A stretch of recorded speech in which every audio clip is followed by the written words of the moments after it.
দেখেন, আল্লাহ পাক হেদায়েত এবং বুঝ সবাইকে দিবেন না। আল্লাহ যে আপনাকে এই কথাগুলো শোনার তৌফিক দিচ্ছেন, বোঝার তৌফিক দিয়েছেন, আপনার কান পর্যন্ত পৌঁছে দিয়েছেন, আপনি সৌভাগ্যবান। আল্লাহ পাক সবাইকে সুযোগ দিবেন না। 1999টা মানুষ জাহান্নামে যাবে, 1999টা মানুষ জাহান্নামে যাবে। এটা হাদিসে আসছে সহিহ বুখারীতে 4 বার। আর আল্লাহ পাক সূরা আরাফের 179 নম্বর আয়াতে ওটাও বলেছেন, ওয়ালাকাদ যারা'না লিজাহান্নামা কাসীরাম মিনাল জিন্নি ওয়াল ইনস। প্রচুর জিন আর মানুষকে দিয়ে আমি জাহান্নাম পূর্ণ করে দেব। লাহুম কুলুবুন লা ইয়াফকাহুনা বিহা, হৃদয় ছিল উপলব্ধি করতো না।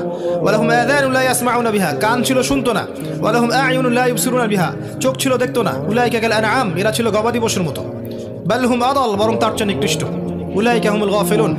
একই ক্যালকুলেশন, 1999 জন মানুষ জাহান্নামে যাচ্ছে। তো আপনি সৌভাগ্যবান, কারণ এই কথাগুলো আপনার পর্যন্ত পৌঁছেছে।